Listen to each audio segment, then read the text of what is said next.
Talking right now with Coon Rapids Bayard head volleyball coach Sam Eifler. And Sam, thank you very much for joining us here. You guys hosting a tournament down here today, a 2-2 day overall, losing first couple of matches, or losing the first match and then winning your next two before losing in the semifinals overall. How did you feel like the team played today?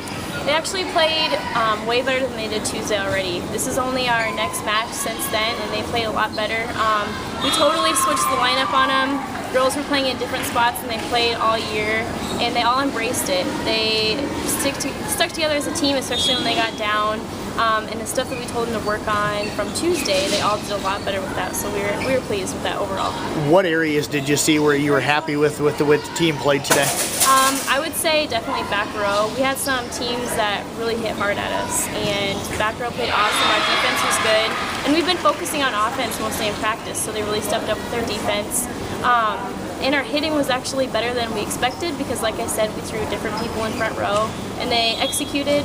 Probably could have done better at certain times towards the end of the game. I think they just got nervous, but overall I would say definitely our defense. So a nice step forward for a very young and pretty inexperienced ball club. We were just had a meeting with the team after the game, and we said raise your hand if you've never played a varsity match before this year, and 5 of the girls raised their hands, so it just shows how young they are. You guys came really close to actually winning your pool today, going 2-1. You took second place.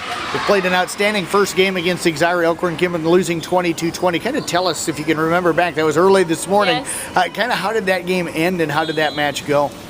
We started off pretty good with them. We were battling back and forth. The first game was really close all the way till the end. Second game, they got behind early. I think they had a 6-0 lead on us with their first server, and that same girl ended up serving at the end of the game too and had another 6 or 7 run on us. And I think that was something we struggled with today, was the servers and all their runs on us and us trying to get the ball back. Were you glad that you guys had the very next match where you had to come right back out instead of kind of sitting and letting that maybe simmer a little bit? Yeah, we play a lot better when we just have the momentum going. We had to sit 3 or 4 matches after our last game to play again for the after the pool play. So it was hard for us to get into it again, but I mean, that's no excuse. What are some areas that you're planning on to continue to work on, some areas today that you didn't quite think were quite up to par? I would say execution.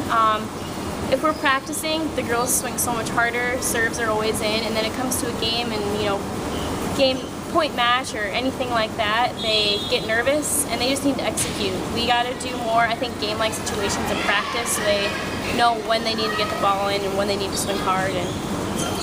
Any players today kind of step up and really play well? Yeah, McKenna Zanders, she's been a hitter for us, and she stepped up to setter today. We just kind of threw her in there. We've been working with her in practice, but I don't think she really even knew until Friday that she was going to be setting, and she did awesome. And so now we're considering totally changing our lineup again and maybe keeping her there. Emily Seidel played awesome back row. So did Carly Hopkins. She hasn't played back row yet this year, really, just a little bit in practice. But she usually specializes in front row, and she did great defense today. So. Can you tell us about McKenna as well? I understand she was hitting a lot of things left-handed today. A little bit of trouble on the right side? She's had a little bit of trouble earlier in the season with her right arm, so she was using her left hand in practice, and we realized how great she is at it, actually. And so it's really nice to have her on the right side, so if there's a ball coming over, she can just hit it with her left hand. And she knows she's good at it, so on the last 10 minutes of practice yesterday, we just threw balls and balls at her and told her to work on that. So it was definitely helpful. You guys get back in action Monday night, if I remember correctly. You're at Xira Elkhorn-Kimball. Playing them so close in that first game today has got to give the girls and you get coaching staff some confidence about going in there Monday night. Oh yeah, definitely. And the girls even said that. They said we weren't sure what to expect. Now that we played them, we kind of know what we need to focus on when we come to that game, and we won't have a practice before then. So like I said, we're going to be changing our lineup once again. We had one player gone, Nicole Detlinger, and she's going to be back in. So we got to change the lineup and fit her in somewhere. And other than that, yeah, they just need to focus on what they struggled with them today. I tell you what, Coach, I appreciate you joining us here today. Thank you very much, and best of luck Monday. Thank you.